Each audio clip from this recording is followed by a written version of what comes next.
Look, have mercy on me. What's up, everybody, and welcome to this week's episode of On the Bluff. I'm your host, Christian Fowler.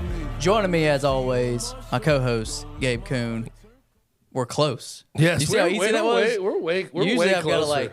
I've got to lean, but we that have was some easy. different camera work this week. I hope you like it. Y'all I are hope you touching like it. feet. Y'all are almost touching feet tonight. Yeah, little footsies going on. Yeah, his foot's a little bigger than mine. Yeah. No, look at I that. mean, dude, I wear a 13. Look You're at about, that. what are you, 11 and a half? 10 and a half. Oh, okay. Yeah. Okay. Oh, it's what are these again? I forget what they're called.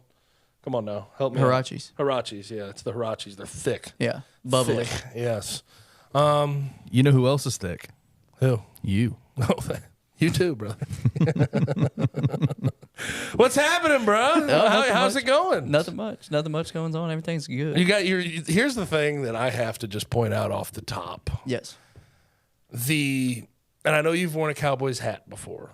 It's And- the upside and down, t- backwards, and t-shirt. whatever nonsense that is. But you're showing some Cowboys pride. You feel good about Sunday Night Football yesterday. I do. It's hard Hell not to. yeah. Hard not to. 33-13, baby. Not what I was expecting, but absolutely we'll I take expected them to win.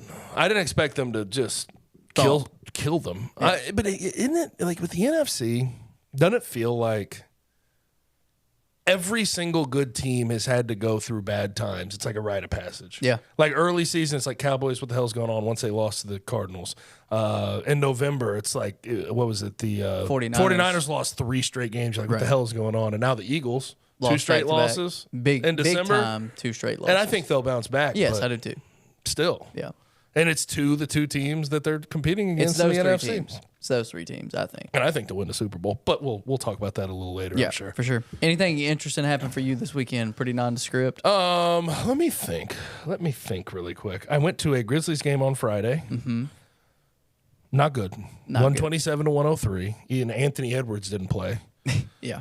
So like I maybe I'm speaking for just myself here, but with the Grizzlies being as bad as they are, I was hoping to get like full strength Timberwolves. After all, they are 17-4, best team in the NBA right now. I wanted to see full strength Anthony Edwards in person, the whole thing, and didn't get that. So that was depressing. You got him for like a minute and a half. 4 minutes actually. 4 minutes. Yes. And it's funny because he left with a hip pointer, but when he walked in, because I was actually in row C behind the basket, so I was you very flexing close. a little I was very close. You are flexing. Weren't my tickets. I accompanied somebody. Yeah. But great seats. Yeah. And I saw him walk in, and he didn't go in with any medical staff. So my first thought was he had to take a shit. But that's not how it worked out. I checked my phone, and then he was sidelined, questionable with a hip pointer. Yeah. Well, he had missed a few games before with the same hit pointer. He just re-aggravated it. You could see it on I camera. love Anthony Edwards. Oh, Man. my God. I love that Big guy. fan. I know that, like, Grizzlies, Western Conference, played them 2 years ago. The one series we've seen them win in the playoffs against the Timberwolves, and maybe you're supposed to have a little bit of sports hate at them, aim toward them, but no, not with Anthony Edwards is a lot of fun to watch. And then Rudy Gobert, I got to watch. I got a front row seat to Jaren getting absolutely manhandled by Rudy Gobert for a whole game. So there was that. My disdain for the Timberwolves is solely towards Karl Anthony Towns and Rudy Gobert. Karl Anthony Towns is a Anthony strange Edwards. one. Karl Anthony Towns is a strange one. Kenny is not a Cat fan at all. Never. Well, Karl Anthony Towns, it's like, if he wasn't so damn corny Yeah. and That's it. weird. He's a weirdo. Is he the Russell Wilson of the NBA? I loved when he beat the Grizzlies, and what was it? I forget which game it was. He changed his voice completely. Yeah. Oh, yeah. Because he's got that kind of Like that guy. hey, how are you? Yeah. Yeah. And then he gets after the game. He's like, well, job's not finished. Yeah. It's like, Yeah. come on, Cat. We know better than that, We dude. know. We've heard you talk you live, before. yeah, you live stream video games. Dude. Yes, we know the yeah. real voice. Come on, dude. Don't do your best Kobe impression, Right. right? You ain't Kobe, dude. Come on. I just want to say the job's not Yeah, finished. job's not finished. So is that it for the weekend? Just a Grizzlies game on Friday? Yeah, and then Nothing else that's to write it. home? That was really, Well, that hey, was I really want to it. ask you this. You were on air when the Jordan Brown news broke by our boy Friday. Hitman Hoops. I want to ask you, like, what was when you saw that come through and you were on air? Were you like, What? Well, first I was thinking about giving a nice, strongly worded email, sending a strongly worded email or text to Kenny Stubblefield for not giving me a damn heads up Did I not- before hey. the damn thing dropped. Did I not text you? Then you said, "I'm sorry, I couldn't." No, couldn't. that's not true. It was not my place to tell you. That is not true. That's not what I said, is it? That's real. It was something along those lines. Never. I won't tell you what I said to him, but I thought we did get a text. After the fact, once it already had like 150,000 retweets. I thought we had a heads up on it. But it was kind of interesting to talk about it on the show because like you don't expect to get that type of news on a Friday when Penny is standing pat that the guy's sick. Right. He's like, oh, he's just sick as far as I know. He's He's standing sick. pat yesterday. And he did, even after the A&M game. But like we're sitting there and like you think that he's putting all of our preconceived notions and thoughts to bed by saying he's sick. Although our antennas are still up. It's like he's playing like shit. He doesn't seem to be having fun. And he played 7 minutes. Then he doesn't He travel. didn't travel. Yeah. Now he's sick all of a sudden. The timing is impeccable, but he tried to like put it to the side for a second, so I had forgot about it. And then I saw Hitman's shout, and I was like, okay, of course. There's a reason my antennas were up this entire time. Yeah. But yeah, I mean, this is a fun, easy segment.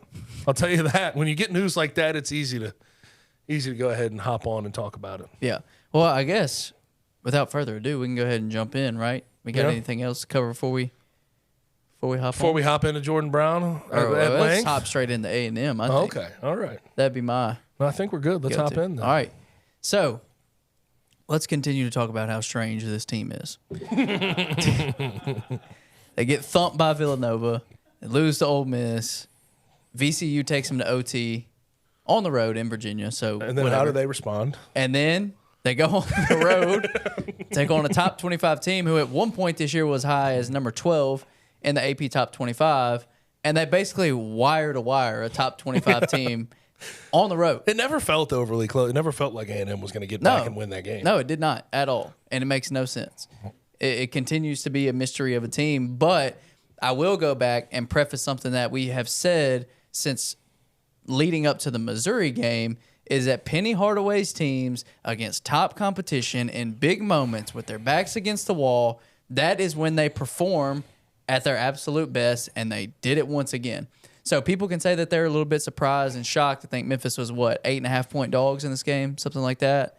So people can call it a surprise and say that it was a little bit shocking, but this is what Penny Hardaway's teams do. They go and at least play extremely competitive against some of the best teams in the country. Third win against a Ken Palm top 50 team, along with Michigan and Arkansas. Yeah. And then you lose to Villanova and Ole Miss inexplicably. I don't quite get it, but damn. I mean, when you talk about resume boosters, there you go. That's a good one to have. And I think, listen, we've had pecking order talk, everything else. It's David Jones, David Jones, David Jones, David Jones, David Jones. Yeah. Just assume David Jones is going to show up and show out every time he steps on a basketball court. He may be erratic at times. Yeah. May turn the ball over at sometimes. But if you put the ball in his hand and say, go score the basketball, he will score at a high level. Yeah. That's a pro, man. I mean, he is an absolute pro. 100%. And I know he's a little bit older, but damn, man. His skill set's ridiculous. 29 points in that game, 7 rebounds. He does a lot on the defensive end. He's very active. Yeah. And then Jahvon Quinerly, I think it's fair to assume, and maybe not against Ole Miss, okay? It's a little different there. But road basketball against an SEC opponent, he tends to we have a 2 out of 3 sample size here where he steps up big. He had 24 in this game. I think 4 rebounds, 5 assists. Yeah. He balled out, and that's all you really needed on the offensive end with your starters. Caleb Mills has been solid as well. He's coming along. Yeah, what did he have? He had like He had 13. 17, I think he had in the VCU game. And I'd say the biggest thing for the Tigers, the reason they won this game, they mucked it up and they made it ugly. And there was a sequence. What was this? The sequence where they got 3 turnovers in a row and 6 points off those turnovers. Yeah. So they basically tried to eliminate A&M, who was the best offensive rebounding team in the country, best rebounding team in the country. They tried to eliminate that by not even letting them get a first chance, much less a second chance. Right. And for a Memphis team that has been up and down in rebounding, they rebounded really well in this game. Won the rebounding battle. Yeah, won the rebounding battle. That's a tough one to say, but with Malcolm Dandridge fouling out, and too. That's what I was getting to. Without Jordan Brown traveling for this game, with Malcolm Dandridge fouling out with, 8 minutes left, I'm pretty sure? He only played 12 minutes. Right. And they still won the rebounding battle against one of the best overall rebounding teams in the country. What this team does in these situations and in these kind of games is extremely impressive. We'll go back and talk about David Jones because he just feels like that player that is always going to step up in big moments. It's nuts, man. Especially because we did not expect it. Not that we didn't think he was capable of it. But for him to just be the guy yes. with a bunch of the guys on this team theoretically is unbelievable. Yep. And what I cannot grasp on, I just cannot, my mind just is a short circuit here. His 3-point shooting bumping up to 40% on he shot like 63 so far this year. Right. So you do the math. He's averaging multiple per game and he's still shooting 40% from there. Yeah. And he shot 29% was his best year at St. John's. Yeah. Well, I don't know if that's just Penny Hardaway putting him in better, more preferential situations for him on the offensive end or just letting him cook, just saying go. Right. But that's inexplicable. And usually it goes the other way. Yes. Usually, if they're a good 3-point shooter and they come to Memphis, they're not as good. Yes. And David Jones has become, because that was the thing about him, is we were like, solid Dirty everywhere. work, can get to the slash, do all that. But not the best shooter. Well, he's the best shooter on this team. He's right now. ridiculous. He's the best player on this team, and I'm at a point right now where I feel like you could say this team will go as far as David Jones takes them, but I just don't think that that's the end all be all. I think this team is still good enough that they're not a team like last year. It was as far as Kendrick Davis and DeAndre Williams could and would take them. I don't have the same feeling with David Jones this year. Obviously, they are at their peak and at their ceiling when he's playing up to the caliber that he has in the majority of these games. But I don't think he's the end-all, be-all because I still think they have so much talent. Yes, you need him. I'm not saying that. But we've seen it. He doesn't have to score 25 every night for them to win. What I've noticed, too, JQ is kind of the guy that if you see him having success, low turnover, high assist-to-turnover ratio, the offense is rolling. Then you're going to see this team win. Yes, I agree. You can tell when this team's going to win just by looking at Jahvon Quinerly's stat line. I don't disagree with that at all. Because he paces everything. And I was just having this conversation. I know that, Jalen Young, I respect Jalen Young's game. Caleb Mills, I respect his game. And I think they're okay on ball. But there is very few situations in the game where I want anybody else to have the ball bringing it up than Jahvon Quinerly. Yeah. The way he can set the offense when he's playing at peak powers, when he's comfortable, it's a sight to behold. Yeah. Now let's get into the saga a little bit. We talked about it some. I don't want to recap the whole thing. I more want to talk about where does this leave Memphis going forward. Jordan Brown is gone, obviously. No, he's sick, according to Penny. Right, he's sick. From what I understand, he's still sick. He's sick. Did you get a kick out of how he answered that? Definitely did. He's laughing. Come on, Penny. Just say it. Me and Kenny talked about that. He was literally fighting back, laughing about it. I have big doubts, too, that he has not talked to Jordan Brown about Jordan leaving. I would assume they've had the conversation where Jordan Brown's yeah, I'm not coming back. Yeah. But he's still standing by. He's sick, to my knowledge. Yeah, who knows? But anyway, now Memphis has moved in on Naquan Tomlin, Kansas State transfer. And this is just another example of Penny and the staff doing whatever it takes. And it's, we'll see how it shakes out. Can I say this, though, on the negative side? And I think most people have pointed this out. And I don't think this is exclusive to Penny. It just has sped up a little bit with Penny. Right. There's just drama every single year and moving parts every single year. Now, I know he's gotten this program to a tournament the last 2 years, likely going to be 3 years in a row with this team the way they're trending. Right. But good Lord, it would be nice just 1 year to not deal with issues in team chemistry, somebody leaving the team, somebody having issues. Are you good? Yeah.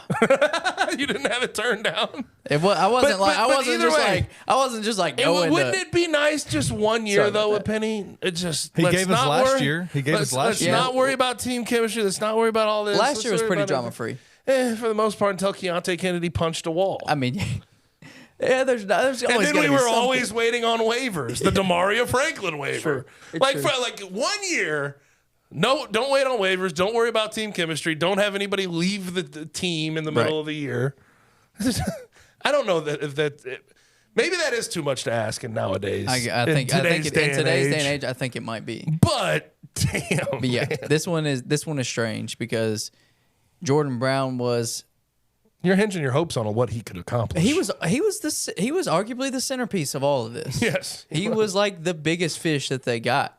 Not that, David Jones and JQ didn't make headlines, but like Jordan Brown was what was going to make this team different. 19-9 last Right. year were his averages. Mid-major player of the year. Lou Henson Award winner. Yeah. And now he's gone.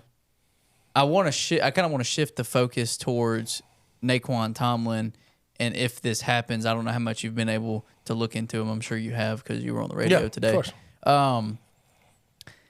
How much better of a fit is he? Oh God, it's not even close. Yeah, I know. And Kenny, can we bring something off air back on air? Yeah. Because I brought this up before the show, and Kenny's like, I don't know if you can do hindsight because of how highly we thought of Jordan Brown on the front end, but you bring it up immediately. Yeah.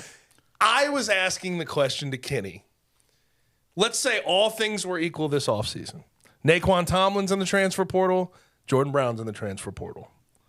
Do you think Naquan Tomlin would have gotten the same type of push from Penny Hardaway to come to Memphis that Jordan Brown did this offseason?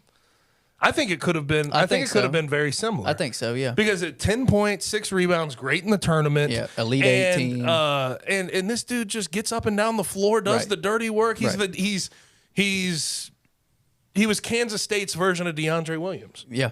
Yeah. Now, if we're zooming back to this offseason, maybe you thought DeAndre Williams was going to be part of the team, so you didn't have a need for Naquan Tomlin. But I don't know, man. Like, if we're being real with ourselves, and I know hindsight's 2020, maybe Jordan Brown was not the perfect fit for this style of basketball. Yeah, I don't disagree with that, but I think it is all hindsight because It's 100% because hindsight. nobody was saying, "Hey, this Jordan Brown thing's not going to work." Everybody There was not a single person in everybody was counting on it working. college basketball that was saying that this wasn't going to be a good fit. Everybody was Right. saying this is a player of the year candidate. Right, exactly. Exactly. And it totally went the opposite direction. No one could have predicted that his Memphis career would last 7 games and he'd be gone, and it equated to nothing. But stylistically, Naquan Tomlin, again with the hindsight involved, Makes much more sense. without question, is a better fit. Yeah. No, I completely agree. And just what he does overall, and I like the DeAndre Williams comparison because with his length, with his athletic ability, with his ability to get up and down the floor. Older player, by the way. Older player, Spent time yes. in JUCO, and he'd been to 2 colleges before he got to Kansas State. Monroe and Chipola. Yeah, he spent 1 year at Monroe and 2 years at Chipola before going to K-State last year. Gabe, he didn't pick up a ball until he went to He Monroe. didn't play high school ball. That's nuts. He's played organized basketball for 3 years. Then there's no business. He has no business having 10-6 at Kansas State. and going to the That's Elite Eight. nuts. Yeah. No, he did not play basketball in high school. I didn't get the full. I didn't read like the full story on it, but I did see that he did not play basketball in high school. Nuts, Makes no sense. So He like, probably was just 6'10" and here's showed the up thing, at a is like I community talk about his college. age and his experience. It's like there's still clearly a shit ton more to unlock Right. with his game if he just started playing when he Right. got to college. Yeah, absolutely. And with his, like I said, length, size, athletic ability, what he does as a rebounder. He's not like some incredible double-digit rebounder, but he's a really solid rebounder. Averages over a block a game, over a steal a game, over 1 assist per game. So like he is that versatile piece that can do a little bit of everything. He can get out in transition. He can run. He's Those super last athletic. 2 things are the most important Yes, things. absolutely. He though. can get out in If we're- transition and he can run. Yeah, if we're comparing it to Jordan Brown, those are the 2 things I'm Yes. focused on. Yes, for sure. Can he make a layup? Oh god, Can he run up and down the floor more than twice? that I believe he can. then he's better than Jordan already. Kenny, damn, Kenny. That's tough. Damn, Kenny. I didn't know you were going to go in on my guy like that. That's not tough. my guy.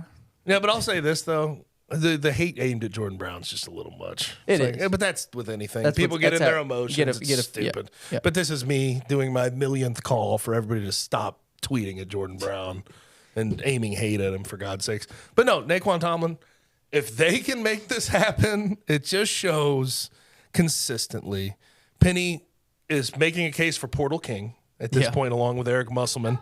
And he's also making a case for the most adaptable head coach on the fly Yeah. in college basketball. He may already have that crown. He might have that one. Before we send it to break, I think maybe we got a couple little football things that we want to talk about.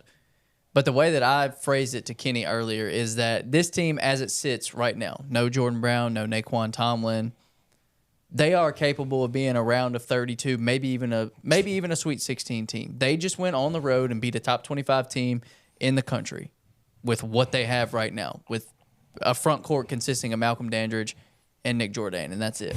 That is it. If Memphis is They played some small ball against A&M pretty successfully. they too. did. If this team is able to get Naquan Tomlin in the fold, then that preseason ceiling that we were talking about Right there. is back. Because I just think that this team, even without an extra big or without adding any other pieces, they are a really, really good top 25 quality team. But they're not. But they don't have that extended ceiling that they would have had with DeAndre Williams or Jordan Brown or someone else, in another piece in that front 100%. court. Because that is their weakness now. So what we thought was going to be the best front court in the AAC and one of the better ones in the country, it didn't pan out. But now you get Naquan Tomlin, and that front court could be a weapon again. Because with the way that Malcolm Dandridge and Nick Jordan are playing, you add a guy like Naquan Tomlin in there, and that ceiling goes right back to where it was. Yep. And based on fit, Better. maybe a little higher. Like, I don't know. But, like, we do. I mean, truthfully, if they don't have Naquan Tomlin, if they don't have Jordan Brown, like, we do have to have a conversation about ceiling and floor. Yeah, I agree. And how the floor goes down, the ceiling goes down. I That's agree. just the truth of it. It doesn't mean they can't accomplish these things. I still think they're more than talented enough to beat just about anybody in the country. Yeah. But it's tougher. And I will say it was a welcome sight, though, to see all that had transpired leading up to the A&M game. And what A&M does well is the scariest thing possible with offensive rebounding, leading the country in offensive rebounding, because you gave up 15 to VCU, and VCU out-rebounded you and made you look tiny. Yeah. Even theoretically at full strength. Yeah. It was nice to see them sort of weather that storm and be able to handle it, even Yeah. No, given all the circumstances. Yeah, they absolutely handled That definitely makes you adversity. feel better about even not having both. Right. But you do want to get absolutely. that If you can increase that ceiling, you absolutely want to. Gabe, Before we move on to football, I have an exercise that I want y'all to do, and this is off the cuff. Okay. We're doing it again. This is not pre-planned. We're not doing it again. You're doing it. I'm doing it again to y'all. Yeah. Yes. All right, Christian. Yes. You are Penny Hardaway. I'm not. Yes, you are. Okay. Today, you're going to play act. Okay? Gabe, because you're a Jordan Brown apologist, you're going to be Jordan Brown. I'm a Jordan Brown apologist. Okay. Okay. I'll take that. Y'all are sitting across the room from each other. I said, don't tweet him hate. And he's like, you're an apologist. Like, good God. But either way, continue. We're in a room together. Penny Hardaway and Jordan Brown are in a room together, and a mediator comes in. I'll be the mediator. Okay. And says, why did things break down? Why are you not there anymore, Jordan? Why'd you leave Memphis in the middle of the season? Penny Hardaway, tell me why things broke down. Tell me. Tell me. You want to know? Coach, tell me. You promised me all this on the front end. Okay. Come on. Okay. So we're going at this. We're full on role playing right now. You're screwing this up. No, You're screwing this up already. You're Get into your role right now. Go. I'm Stop. back in it now. Stop. Now. And go. Okay. Jordan, we brought you in this year to be the centerpiece of our offense.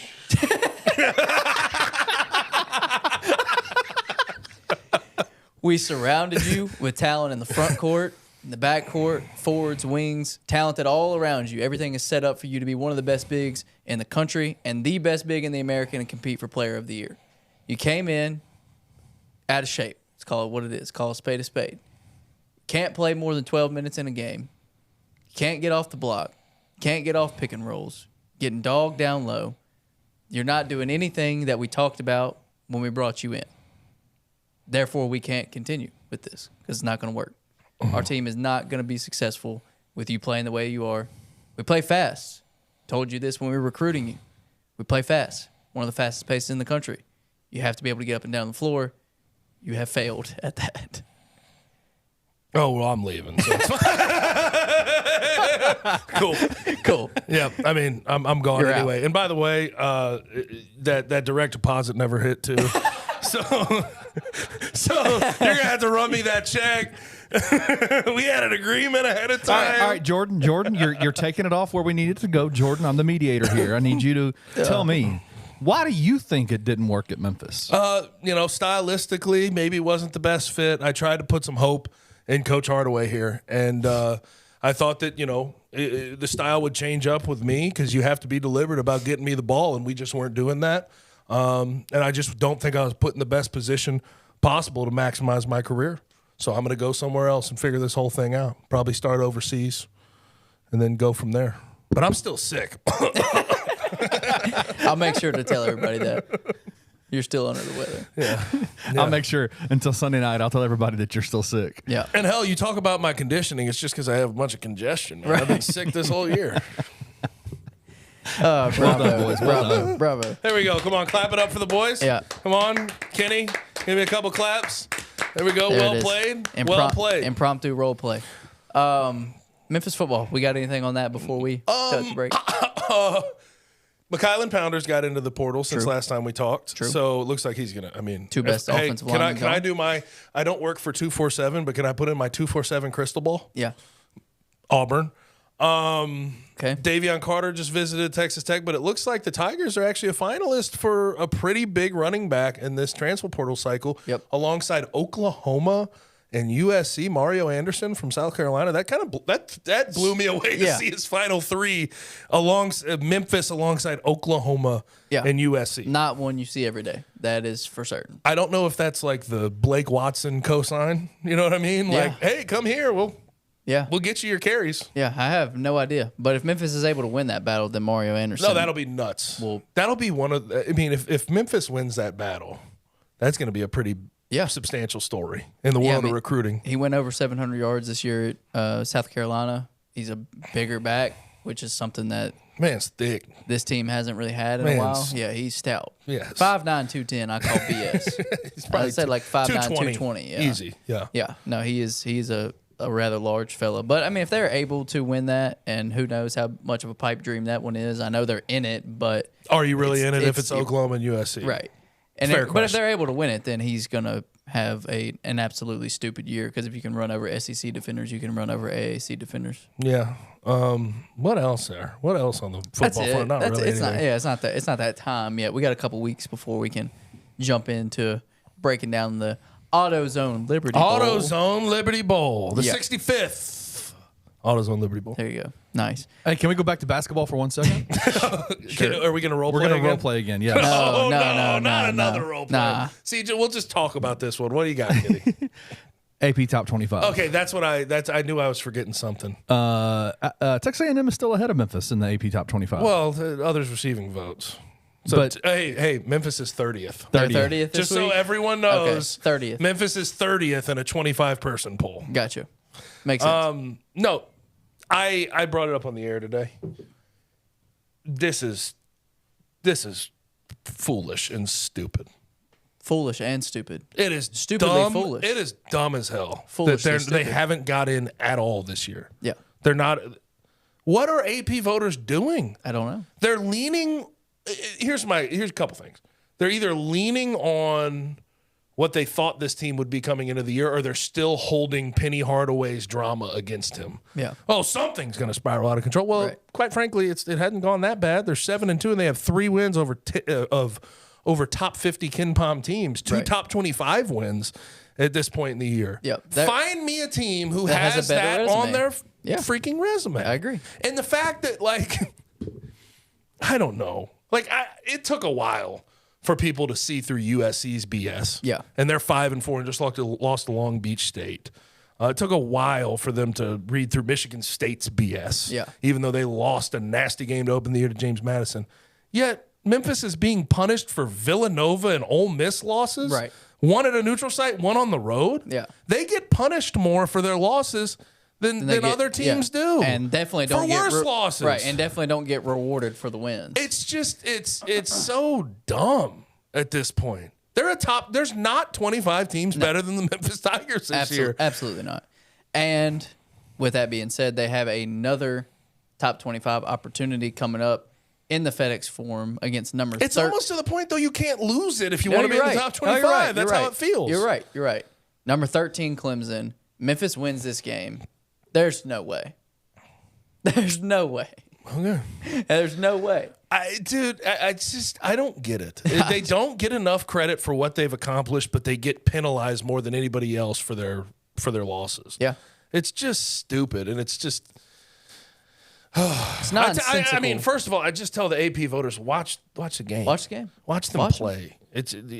I've watched a lot of college basketball so far this year in the out-of-conference. That is one of the 25 best teams in the country, and it's not close. Agreed. From a talent perspective, the way they've been coaching the whole thing, the way they've been managing it, it's just it is a top 25 operation in college football. Basketball. Or basketball. But that too. Sorry, I said football. Basketball. Sorry, I'm watching Monday Night Football, and I said football. I meant basketball. But no, I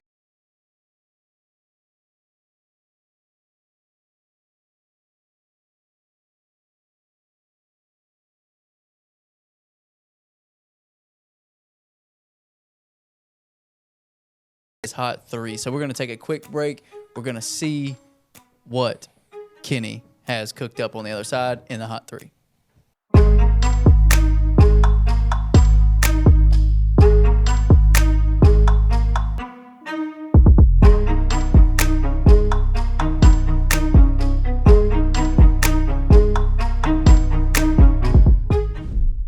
Because I think everyone is saying that Ja's the best player we ever had. Correct. Are we ready to put Bane? Where are we putting Bane at? So I think that he is a top 3 offensive player ever in the franchise. Right. Easy. And the reason I give him top 3 is because Zebo was a bad dude. Offensively, like everything. He was one of my favorite Grizzlies ever. He might be my favorite Grizzly. Yeah. Bane is right there with him now already. But if you're putting an all-time Grizzly starting 5, is he your shooting guard or are you going Tony Allen? 100% I'm going Bane. I hated Tony Allen. Bro, I appreciate Tony Allen and what he did. 100%. But the whole Tony Allen run, like the fan response to him and like the levels we put him in, I was like, I'm sorry, y'all, love y'all, but I don't look at Tony the way y'all do. This is going to be terrible. And it's going to be slanderous, but you're going to love it. He is a better defensive John Conchar. Oh, stop. Stop. Whoa. No. Tune in to The Anthony Sane Show, Wednesdays and Fridays at 12 p.m. weekly on the Bluff City Media YouTube channel.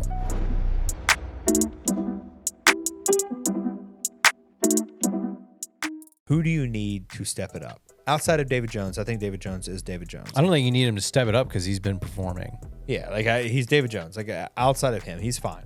I think Quinerly needs to play better.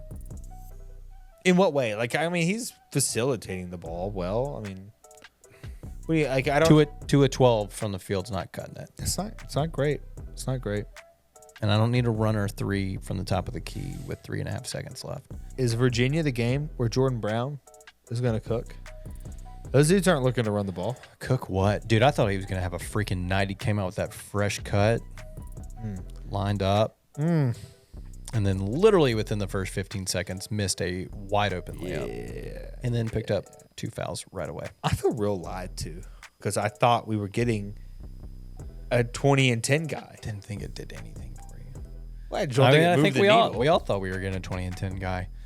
And we are getting that in David Jones. I'm not even getting 20 or 10 minutes out of the guy. Tune in to Tigers Untapped with TJ Willis and Trey Lasley every Wednesday at 3 p.m.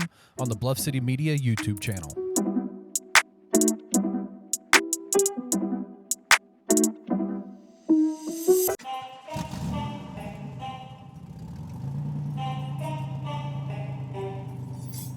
Discover a world of possibilities at Streetcars of Memphis. Revamp your ride with the ultimate auto transformation. From booming audio systems to eye-catching wheels, powerful lift kits to sleek drop kits, cutting-edge LED lights and light bars, we've got it all. Unleash your style with confidence. Feel the next level of auto care at Streetcars of Memphis. Your dream ride is just a visit away. Visit us online at www.901scm.com and let the transformation begin.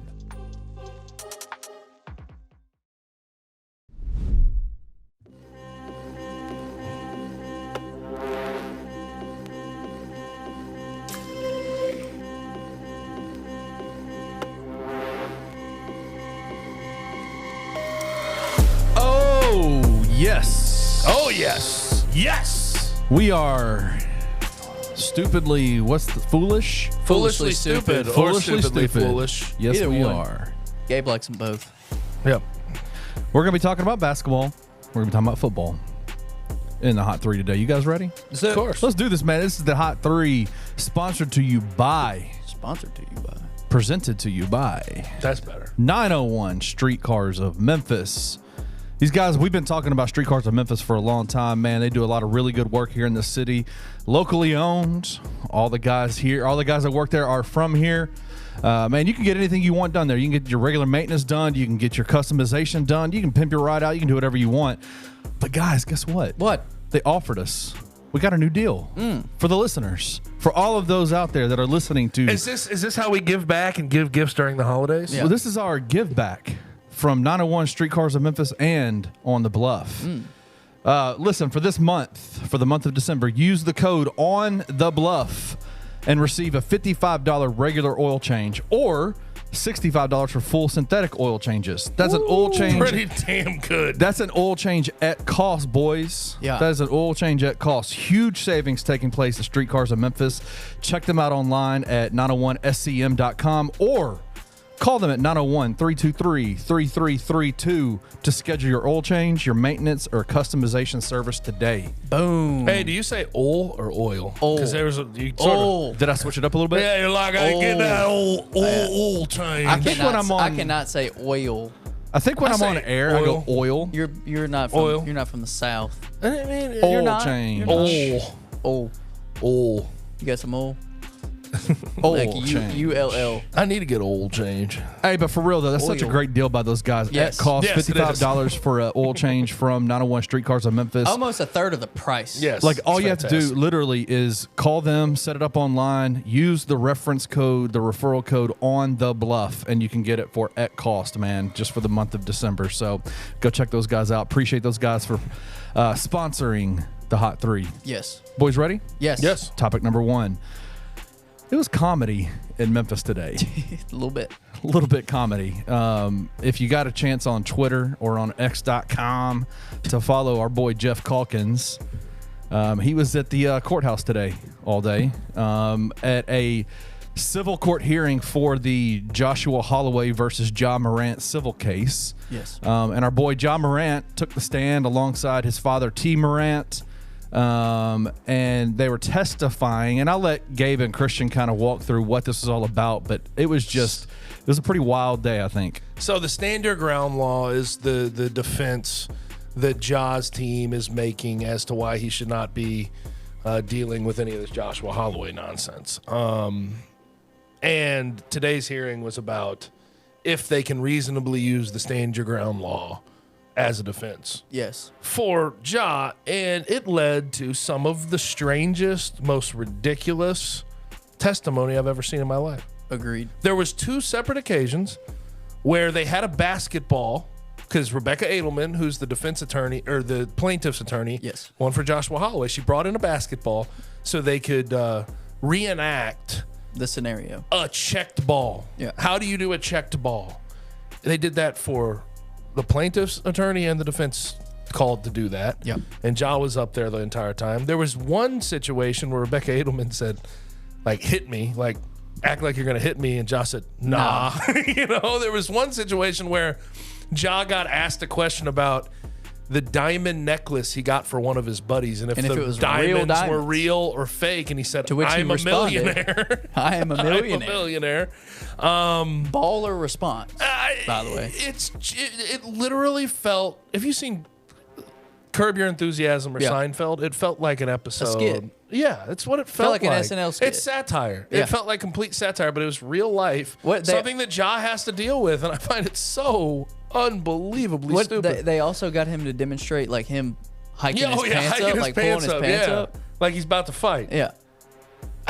Here's the thing: you've played pickup basketball Yes. before. You've probably seen fights at pickup It gets basketball.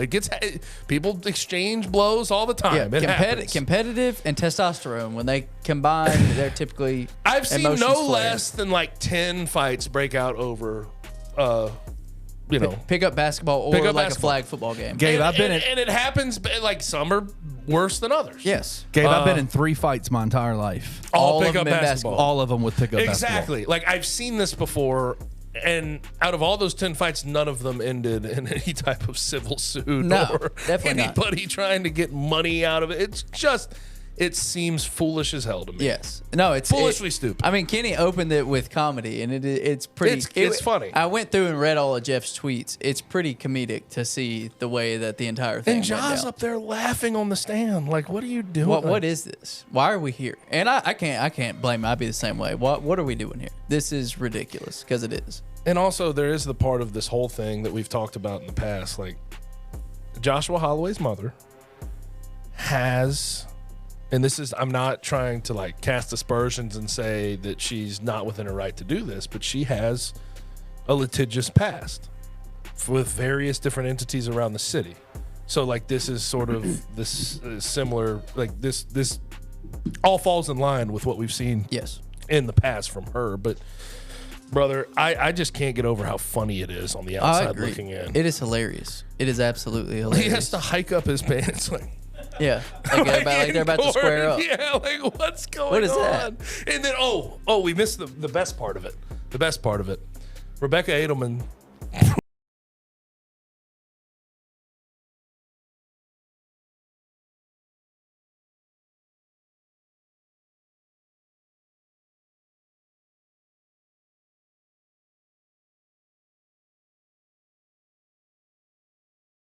and says, this is what Joshua Holloway saw coming at his face. Look at the pure brute force and power with which Ja is slamming it home. That's what Joshua Holloway had to deal with. John Morant, who's also what, You also talk about Joshua Holloway that never went to the damn hospital for any injuries. Right. Talk about the same Joshua Holloway. Like, what are we talking about? This was a punch exchange. Yeah. You push, you shove, you get angry, Yeah. you let it go. And That's what it should happen. John Morant's like, 175 pounds? Yeah. 180 pounds?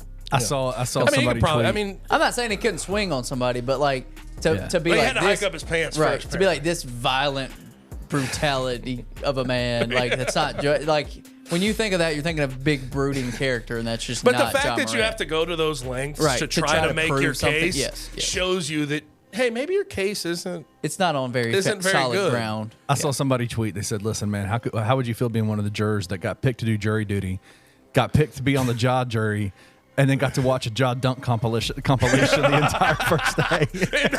It would make you go to Ja's side. Yeah. It's like, damn, what a stud. You mean Hell yeah. he's gonna be back in 4 games? Yeah. Hell yeah! Did you see that? That was over Aaron Baines. He's 7'2", bro. Yeah.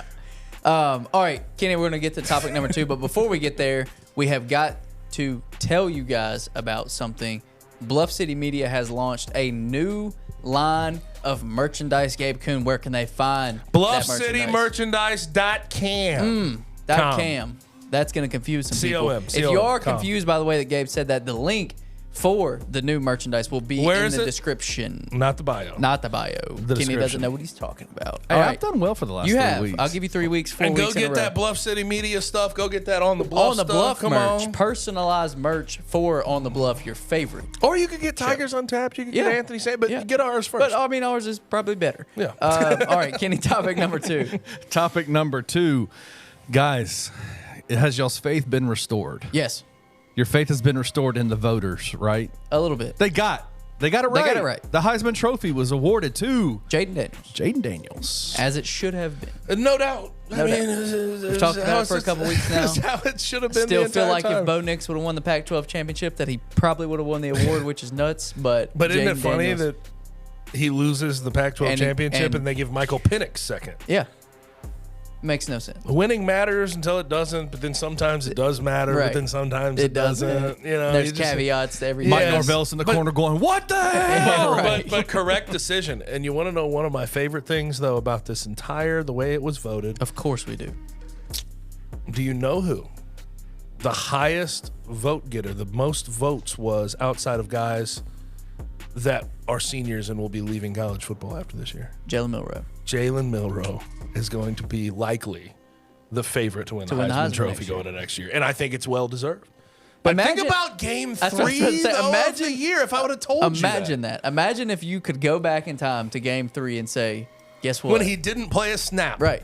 Tyler Buchner started. Yeah, and say, hey, guess who the favorite to win the Heisman Trophy next year is? Jalen They'd probably throw out some guesses. And you Milroe. say Jalen Milroe, they would laugh and say, you are absolutely not from the future, sir. You're a liar. Yeah, that jumped out at me. The other thing that jumps out at me, and this is just every year, transfer quarterback likely is going to win the damn thing. Yeah. Every year. Yeah. Just because they get themselves in better Well, situations. think about who's in the transfer portal right now. Cameron Ward. Dylan Gabriel. Gabriel. Will Dylan Gabriel win it over at Oregon now? He could.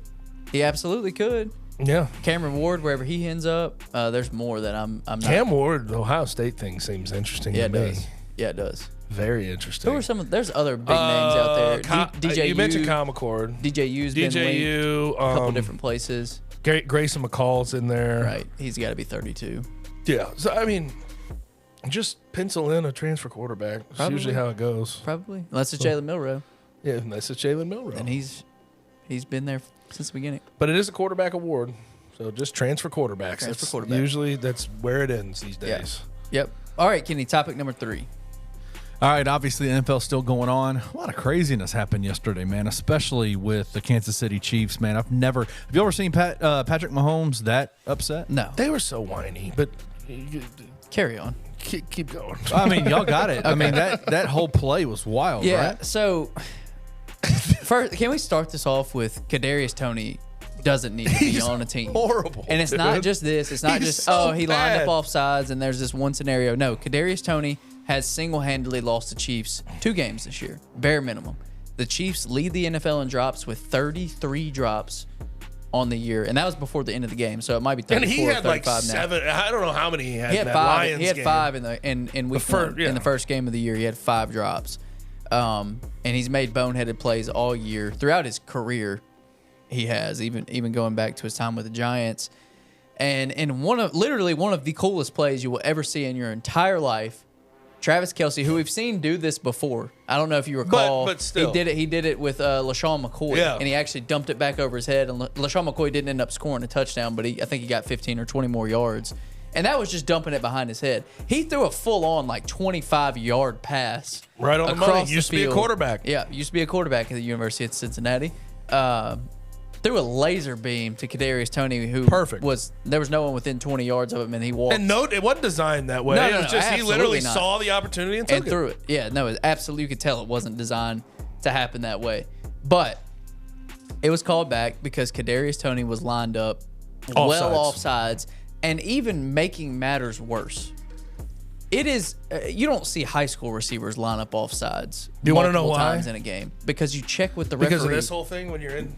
The referee will literally tell you if you're on the line of scrimmage or not. He lined up offsides 4 times on Sunday. Now, didn't you could need- also make the case, though, that they didn't call the other 3. But he didn't true. need the refs to know that he was offsides on that play. Yeah, he should have been able to look down the line of scrimmage and say, My "I'm offensive looking line is 2 backwards." yards Yeah. behind I'm me. looking backwards at my offensive line. But And, he did not do that. it's a microcosm of how terrible he is as an NFL wide receiver. Yes. He has 25 catches this year for 163 yards, and Patrick Mahomes is his quarterback. Yeah.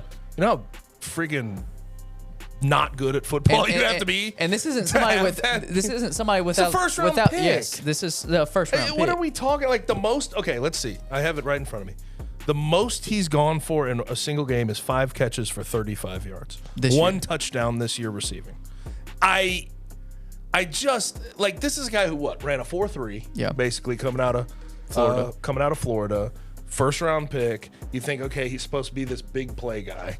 25 catches for 164 yards, averaging 6.6 yards per reception. Yeah. With Patrick Mahomes, your quarterback. Yeah. That's just embarrassing, bro. And then you're offsides on the final play of the game, really, Yeah. for your team, or Yeah. like the most, serious play of the game for your team. And you didn't check with the side judge. Like, Yeah. Man, I saw a report about how the Chiefs want to stick by him, and Why? it's like I don't see why. Rashee Rice is better. Yeah. Justin Watson's better. Yeah. I haven't seen Sky Moore do much, but can't be much worse. Right. Aren't we letting Patrick Mahomes off the hook a little bit though? No, we're getting there. Okay. We're We're get getting there because Patrick Mahomes typically. And by the way, you Yeah. got to call that in that situation. I think if you're going to call it, I think if your defense is you can't call it at that time in the game, you're already fighting a losing Right. battle because And you're admitting that there was wrong done. And I think some people might have the misconception that this was like a flag thrown late after the play. If you watch the all 22 tape, the flag comes out before the ball is snapped. Now, you do have people coming out, Peyton Manning specifically coming out and saying that should be blown dead. I completely agree with that. If there's any pre-snap procedure penalty, I think the same thing with the legal shift. I think it's stupid that when there's an illegal shift, they let the play happen. And Yes, I agree. knowing that it's a dead play. I think all that is stupid. Offensive offsides, illegal shifts, illegal procedure, all that should be a dead ball penalty, just like a false start is. So I agree with that. I think that's dumb. But at the same time, talking about the Chiefs and the way that they handled it, this is an organization that typically handles things very well. Whether they go in their favor or not, they're not gloaters. They don't embarrass themselves very often. The only thing I'd say is over the past 5 years, well, since Patrick Mahomes has been there, is there really a lot of things that haven't gone their way? I get that. So like they haven't really been tested. This But, year no, I is mean, like a real right. test for like resolve and like if adversity hits and things start to Yes. spiral out of control and not go your way, how are you going to react? I think this is the first example of it where we've gotten to see how their reaction is going to be. Patrick Mahomes' receivers have been terrible all year, and he has handled himself like a consummate pro Yes. the whole season with the way that he's talked about them to the media. 2 weeks ago against the Green Bay Packers on Monday Night Football or Sunday Night He Football. said whatever it Marquez was. Valdez-Scantling, I could have put it on him better, could have thrown it shorter. No, there was that one. That was against who was that? one that was against? last week or whatever. No. That was the drop. That was the drop. And on then the skinny post. the following week there was the pass interference that wasn't called on Marquez Valdez-Scantling. Yes. He got tackled against the Packers. So they've had a lot of situations this year, and they've handled it really well. And it's like it all came to a head. It all came to a boiling point. Patrick Mahomes lost it. To me, the worst thing that he did, in my opinion, is not talking bad about the refs. I'll be honest. Whatever. Like I would talk bad about the refs probably if I was an NFL player, if I was making $50 million a year, knowing that that fine I was don't nothing. care. But when him and Josh Allen come up to each other after the game and he talks about that was a effing terrible call. I can't believe they made that effing call at that time and stuff Childish. like that. That guy just won a game, and this is a guy that you've had a rivalry with and gone back and forth, and more often than not, he comes out on the negative end of it. And I'm sure he's done nothing but congratulate you and tell you good luck every time, and then you come back with that. It's kind of crappy. I also just, I don't know, man. I found everything about Andy Reid's reaction, Patrick Mahomes' reaction to be kind of Whiny. whiny, and it made me think of them as front runners, and I don't want to think that about them. Right. Yeah, I feel Because that. they have definitely come out on the positive on calls like that before. For sure. Right? Like last year in the Super Bowl, the holding. James Bradbury on Yeah. Juju Smith-Schuster. Yeah. I'm not going to say that It was a James bad call. Right? It was a hold. Bradbury didn't hold him, but Right. like that's one of those calls Could that have went either way. you could have held your whistle back, just like the Kadarius Toney thing. But Yes, it's just for sure. it was late in the game. They made that call. It changed the complexion of the game. It is what it is. Was James Bradbury wrong in that moment last year? Yes, Yeah. he held. Was Kadarius Toney wrong in the moment this year? Was he offsides? Yes. You just sort of have to roll with the punches, Yeah. brother. And I know like emotions were high. It's Bills versus Chiefs, big rivalry in the AFC. I get that, but you can't let it get the best of you like that. No, agree. Because I want to know how this team responds Yeah. after something like that. Yeah, Because I- this is sort of the first. This is trouble in paradise. You For know sure. what I mean? This the is first time in this dynasty era for them that we've seen. This is the one, and I'm glad that I talked about it last week when we did our NFL segment in the Hot Three. Yeah. Because open your eyes about this Chiefs team. You can say Andy Reid and Patrick Mahomes and Travis Kelce and Chris Jones are going to come to the rescue, but they are winning games in ways that they have not had to win games in the past. Sure. Defensively, and they're not built defensively to just shut you out every game. No. They're a bend, don't break, aggressive style, take advantage of your opportunities when you get turnovers defense. They're not what they have been most of this year. For sure. All right, we're gonna close it out. We're good to go. You ready? I think we're good. All right. I think if we hammered home that Patrick Mahomes acted Like and a the baby? Chiefs acted like babies. Yeah, I think okay, so. Good. Think we put the Then nail I'm in the good. coffin. Then on I'm that one. good. All right, we appreciate you guys for watching us. Don't forget, Bluff City Media has dropped a new merchandise line. You can find that link in the description. Or BluffCityMerchandise.com. There it is. If you're watching on YouTube, you can like, subscribe, comment there. Podcast-wise, wherever you get your podcast, you can find us and you can like, subscribe there as well. We appreciate you guys for joining, and we will see you back here next week. Thank you for listening to On the Bluff. If you enjoyed this episode, leave a rating and a review wherever you download your podcasts. Also, like and subscribe to Bluff City Media's YouTube page. Head over to www.bluffcitymedia.co for comprehensive coverage of Memphis sports and how you can become an insider.